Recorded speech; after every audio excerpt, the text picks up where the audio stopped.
Chocolate sponge কেকের বেসটা আমি কিভাবে করি সেটা আজকে আপনাদেরকে দেখাবো। আমি প্রথমে হাফ কাপ পরিমাণ ময়দা নিয়ে নিয়েছি। এখান থেকে আমি প্রথমে 1 টেবিল চামচ পরিমাণ ময়দা উঠিয়ে নিব, আর 1 টেবিল চামচ পরিমাণ ময়দা উঠিয়ে নিয়ে আমি এখানে 1 টেবিল চামচ কর্নফ্লাওয়ার অ্যাড করে দিব। তো আমি নিয়ে নিয়েছি 1 টেবিল চামচ কর্নফ্লাওয়ার আর হাফ টেবিল চামচ পরিমাণ মালয়েশিয়ান কোকো পাউডার। আপনারা সব সময় মেজারমেন্টটা ঠিক রাখবেন, তাহলে আপনার কেকটাও পারফেক্ট হবে। অনেক সময় অনেকে টেবিল চামচ এবং চা চামচ এ দুটো গুলিয়ে ফেলে, আর সব সময় চেষ্টা করবেন মেজারমেন্ট কাপ দিয়ে মেপে কাজটা করতে। আর আমি এখানে নিয়েছি 1/3 কাপ চিনি, আপনারা চাইলে হাফ কাপ চিনিও নিতে পারেন। আমি মিষ্টিটা একটু কম খাই, লাইট খেতে পছন্দ করি, এজন্য আমি 1/3 কাপ নিয়েছি। আর নিয়েছি 1 চা চামচ পরিমাণ বেকিং পাউডার। এবার আমি সবগুলো উপকরণ সুন্দর করে একটা স্ট্রেনারে চেলে নিব। তা আপনারা চেষ্টা করবেন এটা 2 থেকে 3 বার চেলে নেওয়ার জন্য, আর চেলে নিয়ে খুব ভালো করে মিক্স করে নিতে হবে। ও হ্যাঁ, আমি এখানে একটু লবণও অ্যাড করেছি, আপনারা চাইলে এটাকে স্কিপ করতে পারেন। আর এখানে দেখুন একটু কোকো পাউডার স্ক্রাম্বল ছিল, তো ক্রাম্বলগুলোকে আমি একটু ভেঙে দিলাম আর অবশিষ্টটা ফেলে দিচ্ছি। তো এটাকে আমি অফ ক্যামেরায় আরও 2 বার চেলে নিয়েছি মিক্স করে। এটাকে চেষ্টা করবেন সব সময় কয়েকবার চেলে নিয়ে খুব ভালো করে মিক্স করে নিতে, এতে আপনার কেকের সফটনেস এবং সব কিছু উপাদান একসাথে খুব ভালো ব্লেন্ডিং হবে। তো এরপরে আমরা চলে যাব পরের স্টেপে। 2টা ডিম ফ্রিজ থেকে বের করে আমি রুম টেম্পারেচারে এনে রেখে দিয়েছিলাম। তো এটা 30 মিনিট আগে চেষ্টা করবেন বের করে রাখতে। আর ডিম দুটোকে ভেঙে আমি কুসুমগুলোকে সেপারেট করে নেব। অবশ্য ডিমের কুসুম সহও বিট করা যায়, কিন্তু আমার মনে হয় কুসুমটা সেপারেট করে নিলে ফোমটা খুব ভালো স্টিফ হয় এবং কেকটা খুব বেশি স্পঞ্জ হয়। একসাথে নিলেও যে খারাপ হয় তা না, চাইলে একসাথেও করতে পারেন। তো যারা নতুন আছেন তারা এটা সেপারেট করে নিয়ে করলে আমার মনে হয় ভালো হয়। তো প্রথমে আমি বিটারের 1 স্পিডে দিয়ে ডিমের এই সাদা অংশটাকে একটু ফোম করে নিব। তারপর আমি এখানে সুগার অ্যাড করব। আর সুগারটাকেও আমি একবারে অ্যাড করি না, এটাকে আমি 2 থেকে 3 বারে দিয়ে একটু একটু করে মিশাই আর বিট করি, যতক্ষণ পর্যন্ত আমার এই ডিমের ফোমটা পুরোপুরি স্টিফ না হবে ততক্ষণ পর্যন্ত আমি এটাকে চিনি মেশাবো আর বিট করব। আর খেয়াল রাখবেন চিনির একটি দানাও যেন আস্ত না থাকে, চিনির দানাটা যাতে খুব ভালো করে গলে যায়, কারণ চিনির দানা যদি আস্ত থাকে তাহলে কিন্তু আপনার কেক পারফেক্ট হবে না। চিনির কারণে হয়তোবা এই টিপসগুলো আপনাদেরকে অনেকেই বলে না, যেটা আমি বলছি, চিনি আস্ত থাকার কারণে বা চিনি বেশি হওয়ার কারণে কেকের মধ্যে অনেক সময় ভিতরে দেবে যেতে পারে, বড় বড় গর্তের সৃষ্টি হয় কেকের ভিতরে, মাঝখানটা দেবে যায়। এগুলো চিনি বেশি কম তারপর আস্ত চিনি না গলে যাওয়ার কারণে মূলত হয়ে থাকে। তো চিনির ব্যাপারটা খুব মেক শিওর করবেন যে চিনিটা খুব ভালো গলেছে, আর আইসিং সুগার ইউজ করলে আরও ভালো হয়। আমি এখানে চিকন দানার চিনি ব্যবহার করেছি, যে কারণে আমার চিনিটা খুব ভালো গলে গিয়েছে। আর দেখুন খুব সুন্দর স্টিপ হয়ে গেছে। পারফেক্ট স্পঞ্জ কেক তৈরি করতে হলে আপনার এই ফোমটাকে খুব পারফেক্ট হতে হবে। যদি ফোমটা খুব ভালো করে করতে পারেন তাহলে আপনার কেকটা পারফেক্ট হবে, এজন্য এদিকে খুবই মনোযোগ দিতে হবে। আর সব সময় আপনারা যদি গ্রামের মাপে মেপে নিয়ে করেন তাহলে তো সেটা নো ফেল রেসিপি 100%। কাপের মাপে মেপে নিলেও ভালো হয়, মাপ ছাড়াও নিজের বুদ্ধিতে বেশি কম দিতে যাবেন না, কারণ পরিমাণ বেশি কম হলে সেটা ভালো হয় না।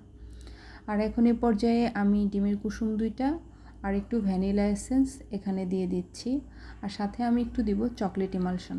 যেহেতু আমি চকলেট বেস কেক তৈরি করছি, সো চকলেট ইমালশন এখানে মাস্ট বি দিতে হবে, এটা স্কিপ করা যাবে না। আর চকলেট কেক বানাচ্ছি যেহেতু, এই জন্য আমি 1 চা চামচ পরিমাণ সয়াবিন তেল এখানে দিয়ে দিলাম, আপনারা চাইলে এটা নাও দিতে পারেন। এবার দেওয়ার পর আমি খুব বেশি পরিমাণে এটাকে বিট করব না, 20 থেকে 25 সেকেন্ড এটাকে আমি একটু হালকা হাতে বিট করে নিচ্ছি, খুবই স্লোলি। এখন খুব বেশি বিট করলে কেকের ফোমটা দেবে যেতে পারে বা নষ্ট হয়ে যেতে পারে। আর হ্যাঁ, অনেকে প্রশ্ন করতে পারেন আমি কেন এত ছোট বাটিতে নিয়েছি। যেহেতু আমি 2 ডিমের একটা স্পঞ্জ বানাচ্ছি, এজন্য আমি ছোট বাটিতে নিয়েছি যাতে খুব দ্রুত স্টিফ হয়ে যায়। এখন আমি একটা বড় বাটিতে যদি নিতাম তাহলে স্টিফ হতে অনেক বেশি সময় লাগতো, কারণ আমরা যখন ছোট কিছুতে নেই তখন বিটারের কাঁটাটা অনেকাংশেই সে ডিমের মধ্যে ডুবে যায় এবং দ্রুত স্টিফ হয়ে যায়। আমার এতটুকু করে নিতে 3 থেকে 4 মিনিটের মধ্যে হয়ে গেছে। এবার আমি শুকনো উপকরণগুলোকে মিক্স করব।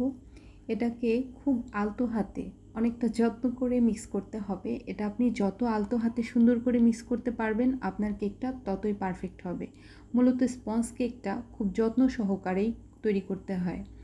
এটাকে ওভারবিট করে মিক্স করা যাবে না, তাহলে কিন্তু আপনার কেকটা ফোম নষ্ট হয়ে বসে যাবে।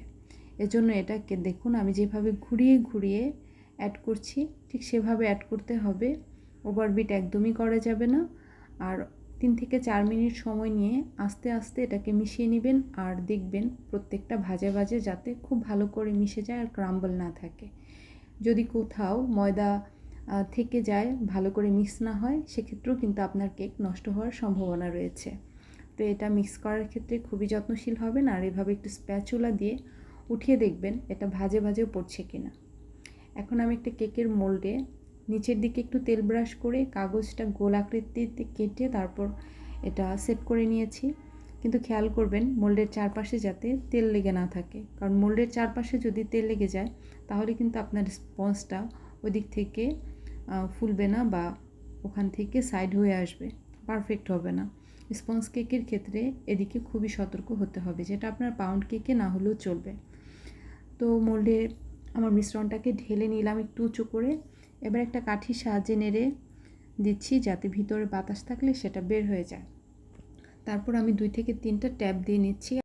আমি একটা সিলভারের পাতিল ভিতরে স্ট্যান্ড বসিয়ে 10 মিনিট প্রিহিট করে নিয়েছিলাম। তো এটাই দিয়ে আমি ঢেকে দিচ্ছি একটি তাওয়া দিয়ে। তো আমি 20 থেকে 25 মিনিট অপেক্ষা করব মিডিয়াম টু লো ফ্লেমে দিয়ে। তো 20 থেকে 25 মিনিট পর এবার দেখুন আমার কেকটা হয়ে গেছে। আর এখন এই পর্যায়ে আমি একটি কাঠি দিয়ে এটা চেক করে নিব, দেখব যে কাঠিটাতে যদি কোনো কিছু লেগে না আসে তার মানে কেকটি পারফেক্ট হয়ে গেছে। আর কেকটা কিন্তু যথেষ্ট স্পঞ্জ হয়েছে। এটা ঠান্ডা হলে আমি মোল্ড আউট করে আপনাদেরকে দেখাবো এটা কেমন হলো। দেখুন কাঠির গায়ে কিন্তু কিছুই লেগে আসেনি, কাঠিটি একদম ফ্রেশ হয়েছে, তার মানে কেকটি খুব ভালোভাবে হয়ে গেছে। এবার এটা ঠান্ডা করে আমি মোল্ড আউট করে নিয়েছি। তো আপনারা দেখুন কেকটা কত সুন্দর স্পঞ্জ হয়েছে। এটা খুবই ছোট একটা 2 ডিমের কেক।